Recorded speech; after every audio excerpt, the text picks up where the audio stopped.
Assalamualaikum warahmatullahi wabarakatuh. Waalaikumsalam warahmatullahi wabarakatuh. Salam inovasi. Berjumpa lagi dengan kami di sini di pojok baca Balitbangda Sumatera Selatan dalam acara One Day One Innovation. Sudah sarapan pagi belum ya para sahabat inovasi? Pasti sudah ya. Kalau sudah sarapan pagi apa sih hari ini? Biasanya para inovasi atau para ibu-ibu ini menyajikan makanan Indonesia sekali, yaitu makan nasi di pagi hari. Kalau belum makan nasi, kalau orang Palembang bilang belum nendang, masih terasa lapar. Berbicara mengenai nasi, tentunya tidak luput dari lumbung pangan. Lumbung pangan diharapkan nanti Sumatera Selatan akan menjadi salah satu lumbung pangan terdepan di Indonesia. Berbicara mengenai pangan, pada saat ini di pojok baca kami yang tercinta ini telah hadir narasumber kita, yaitu Bapak Budi Raharjo STP MSI. Pak Budi ini adalah peneliti inovatif yang memunculkan atau bisa dibilang membuat inovasi mengenai lumbung pangan yang berjudul Inovasi Alat Tanam Benih Langsung Modifikasi Ditarik Traktor atau Amator di lahan pasang surut mendukung lumbung pangan di Sumatera Selatan. Selamat pagi Pak Budi Raharjo. Selamat pagi. Selamat datang di pojok baca Balitbangda dalam acara One Day One Innovation. Bagaimana kabarnya hari ini Pak? Alhamdulillah baik Bu. Baik, walaupun dalam acara kondisi pandemi kita menghadapi tantangan ya, yang penting kita selalu sehat, jaga jarak dan jaga kebersihan ya Pak ya. Makanan yang bergizi supaya kita selalu sehat. Baik, menarik sekali Bapak inovasi yang Bapak kemukakan atau yang Bapak ciptakan karena mendukung lumbung pangan di Sumatera Selatan. Boleh cerita dengan kami Bapak, apa sih latar belakang Bapak ada ide atau memunculkan inovasi ini, yang tercetus pertama kali itu apa sih? Oke. Jadi tadi Ibu sudah sampaikan di awal bahwa Sumsel ini adalah salah satu lumbung pangan. Jadi mungkin dari 5 daerah di Indonesia yang berkontribusi terbesar adalah salah satunya adalah Provinsi Sumatera Selatan. Dan kita tahu Sumatera Selatan ini mempunyai lahan yang banyak, baik dari irigasi, lahan tanda hujan, dan utamanya lahan rawa. Dan lahan rawa ini adalah harapan kita masa depan. Nah, saat ini kontribusinya adalah yang terbesar di Sumatera Selatan. Namun produksinya artinya masih sebenarnya belum optimal. Dan begitu kita lihat di lapangan, salah satu permasalahan yang ada yaitu tadi tentang teknologi penanaman. Nah, dari situ kami mencoba, kalau ini kita bisa tingkatkan produksi di rawa ini dengan menyentuh sedikit saja dari teknologi tanam ini, mungkin hasil yang akan didapatkan bisa berlipat dan kontribusinya terhadap tadi lumbung pangan Sumatera Selatan akan menjadi nyata. Pak Budi waktu mengerjakan ini sendiri atau dengan tim? Karena kan kita ketahui Bapak dari Balai Pengkajian Teknologi Pertanian BPTP Sumatera Selatan. Tentunya di sana merupakan wadah peneliti pertanian. Nah, apakah Bapak bekerja bersama-sama tim untuk memunculkan inovasi ini? Iya Bu, jadi ini adalah istilahnya mempunyai story yang cukup panjang ya, dari awal kita mengembangkan inovasi ini. Jadi di BPTP kebetulan di 10 tahun yang lalu kita ada kerjasama penelitian, baik BPTP dengan yang kita sebut dengan International Rice Research Institute yang berpusat di Los Baños, Filipina. Ya, jadi tadi kita sudah sampaikan bahwa sebenarnya kontribusi dengan cara tanam ini terhadap produksi dari hasil-hasil yang ada di luar negeri juga, terus itu sangat besar sehingga kita mencoba mengimplementasikan suatu teknologi yang disebut dengan alat tanam benih langsung. Yang desain prototip awal itu yang dari IRI tadi, tetapi setelah kita aplikasikan itu tidak, karena kondisi kita spesifik lokasi lahan rawa tidak pas. Jadi karena lahan rawa kita ini luas, orangnya sedikit, jadi begitu kalau hanya mengandalkan tenaga manusia, ini dirasakan berat. Di satu sisi 5 tahun 6 tahun terakhir ini kita banyak menggunakan alat mesin, terutama bantuan dari Kementerian Pertanian itu dengan traktor, hand traktor dan TR4. Dari situ kami bersama teman-teman penyuluh dan bengkel. Jadi kita mulai inovasi ini sudah berkolaborasi dari awal dengan penyuluh di lapangan dan bengkel yang akan membuat. Jadi nanti setelah kita berhasil membuat prototip itu, bengkel akan langsung mengeksekusinya dan langsung melaksanakan diseminasi secara langsung ke petani. Dan itu alhamdulillah kita berhasil. Tahun 2014 awalnya itu dengan tipe pertama itu ditarik dengan hand traktor, sampai sekarang berkembang bisa kita gunakan dengan traktor roda 4. Jadi seiring dengan kemajuan teknologi di lapangan, alat kita itu kita modifikasi. Jadi kalau kami kategorikan teknologi ini itu kayak seperti kalau obat itu generik. Jadi bisa dimodifikasi dengan cepat, menyesuaikan dengan kondisi, kemajuan teknologi, dan harganya bisa, karena semua produknya itu lokal, ya sangat-sangat terjangkau. Oke, jadi itu. Bapak tadi bilang bahwa ini untuk lahan pasang surut. Iya. Kita ketahui sebagian besar daerah di Sumatera Selatan ini merupakan lahan gambut ya Pak ya. Pada kedalaman berapa sih inovasi tanam benih ini bisa dilakukan di lahan gambut? Jadi kalau bicara lahan gambut, sebenarnya kalau di Sumatera Selatan ini hampir tidak kita jumpai lagi yang disebut dengan kategori lahan gambut.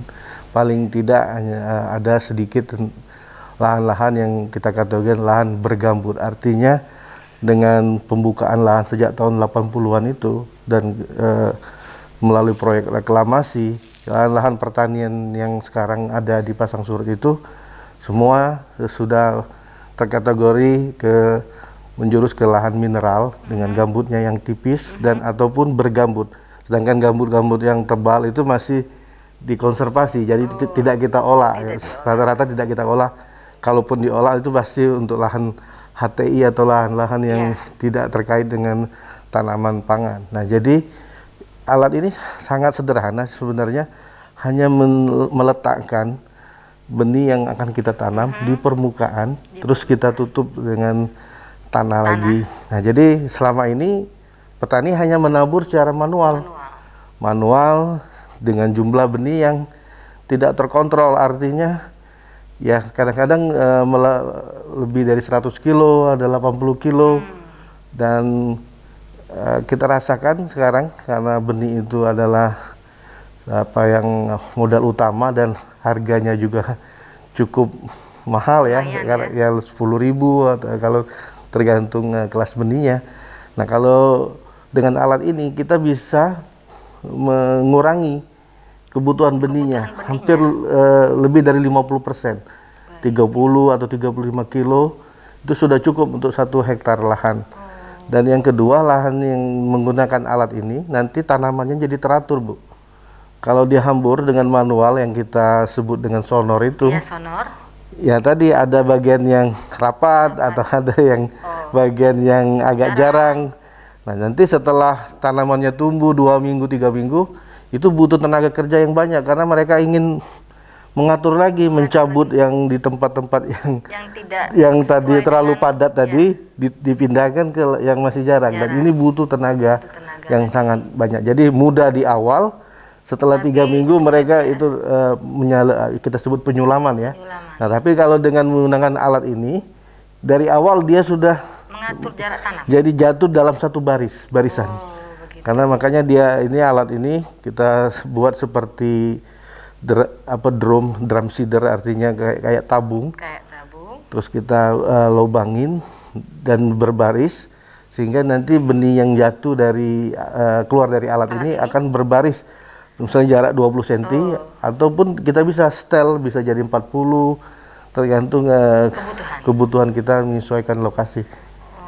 Jadi dengan adanya alat tanam benih ini, dia mengatur jarak juga dan juga mengurangi mengisi satu lubang ya, istilahnya itu dengan satu benih. Ya, jadi ya artinya bisa 1 atau 2 benih yang jatuh dari satu lubang itu, bisa juga 3, tergantung ukuran lubang yang kita.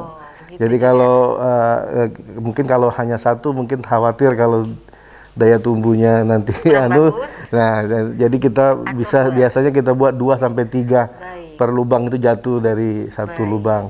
Artinya dia benar-benar efisien ya, bisa diatur jarak tanamnya dan bisa diatur dengan jumlah benihnya. Jumlah benih, kebutuhan benih per hektarnya bisa kita perkirakan. Bisa menghemat kos untuk produksi. Ya, dan yang kedua tadi penyulamannya jadi minimal. Ada tetap penyulaman, tetapi tidak seperti kalau kita menghambur secara sonor manual tadi, karena banyak sekali itu. Mungkin 2 minggu belum tentu selesai dengan tenaga harian 10 orang. Kalau kita kalikan itu sudah cukup lumayan biaya untuk upah untuk penyulaman itu. Baik, ternyata dengan alat ini memudahkan dan juga menghemat biaya, juga efisien waktu ya Pak ya. Kira-kira hambatannya Pak dalam pengembangan alat ini atau dalam penggunaannya di lahan pasang surut ini? Ya. Jadi ini istilahnya proses yang kami alami dari awal. Jadi waktu awalnya alat ini kita tarik dengan tenaga manusia. Tapi ditarik dengan tenaga manusia. Walaupun hasilnya itu lebih baik dari yang secara manual. Petani itu masih mengeluh ya, kalau masih tetap menggunakan tenaga manusia itu ya tetap masih capek juga.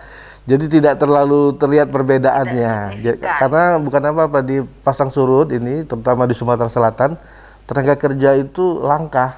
Betul. Jadi luas lahan yang dimiliki oleh satu petani itu bisa 2 sampai 4, ada yang sampai 10 hektar. Jadi kapan Pak selesainya kami kalau pakai alat itu kan, pakai tenaga manusia, ada kerjaan lain. Kalau dia hambur itu 2-3 jam selesai Bu hektar, karena tidak ada aturan. Pokoknya perasaan aja gitu. Nah, tapi kalau dengan alat kan harus digaris, pakai berputar, berbalik ya, sesuai sampai selesai gitu kan. Dan nah, jadi itu penolakan pertama masalahnya. Terus kita perbaiki. Bagaimana kalau kita tarik dengan traktor? Makanya ada ide tadi, jadi kita sesuaikan bagaimana ditarik pertama dengan hand traktor. Ya tadi sudah berhasil, tapi menurut mereka kan sekarang apalagi sudah berkembang, petani sudah banyak punya traktor roda 4. Betul. Lebih cepat lagi kan. Nah, akhirnya ya kita rubah lagi, menyesuaikan. Nah, kendalanya memang harus kita menyesuaikan karena desain ini bersifat umum. Karena ada lahan pasang surut itu yang mungkin terlalu dalam lumpurnya.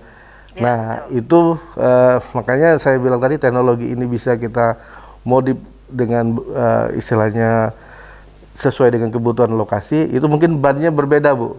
Nah, jadi di situ saja. Jadi kita bisa menyesuaikan kalau ada masalah.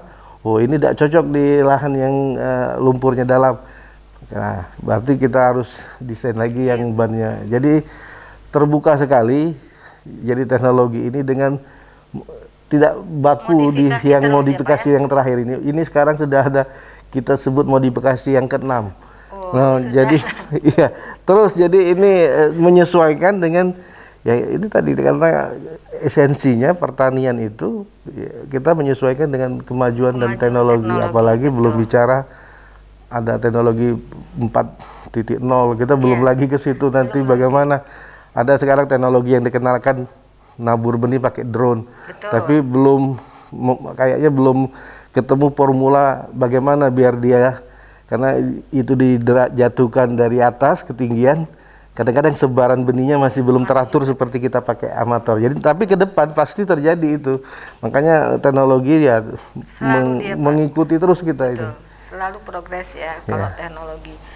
Nah, di mana saja sudah diimplementasikan alat ini, Pak? Artinya mungkin Bapak sudah punya daerah target tertentu atau luasan wilayah tertentu sebagai bahan percontohan atau pilot project, atau mungkin sudah direplikasi ke daerah yang lainnya? Jadi kita mulai itu 2014 itu di Delta Saleh, Kecamatan Air Saleh, Kabupaten Banyuasin. Karena di situ ada bengkel yang kemarin juga sebenarnya mendapat nominasi juga, dalam artinya bengkel yang kreatif di lomba kemarin. Ya. Jadi Pak itu dari Pak Raharjo, PPL-nya dan teman-teman di Air Saleh, kita coba di sana dan sekarang sudah bisa menyebar ke beberapa lokasi di Kecamatan Muara Telang, di kabupaten yang sama, ada yang di Tanjung Lago, sudah beberapa hektar yang sudah kita terapkan, dan ada yang kita terapkan di Musi Banyuasin, di Sungai Lilin, di daerah Pinang Banjar, dan melihat potensi tadi dalam masih efisiensi dan kepraktisannya tadi, rupanya ini tidak hanya cocok rawa, Bu. Jadi di lahan tada hujan pun bisa. Ya, karena ini kan bisa dinabur pada posisi kering dan nabur dalam posisi yang macak-macak airnya ada gitu kan, di sawah gitu. Jadi kemarin terakhir ada yang kita kirim ke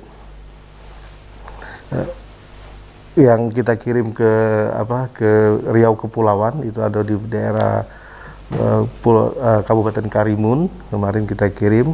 Kemudian ada yang kita kirim ke Kalimantan Selatan. Jadi beberapa provinsi sudah juga kita kirimkan alat ini dan dipesan diproduksi yang dari bengkel yang di Air Saleh tersebut. Itu. Baik, harapannya ke depan apa, Pak, dengan adanya inovasi yang telah Bapak buat ini?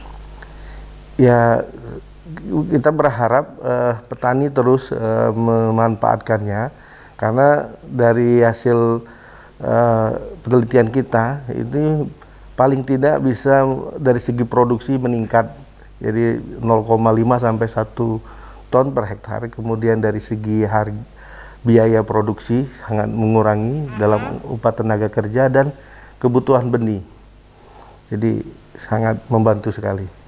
Baik, terima kasih atas bincang-bincang kita pada pagi hari ini dengan narasumber kita, Bapak Budi Raharjo. Mudah-mudahan harapan-harapan dari Pak Budi bahwa kita bisa menjadikan Sumatera Selatan sebagai lumbung pangan nasional bisa terwujud.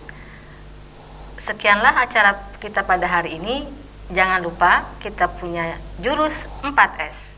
Setiap orang adalah inovator. Setiap masalah peluang inovasi, setiap solusi harus sinergi, setiap inovasi harus konkret hasilnya.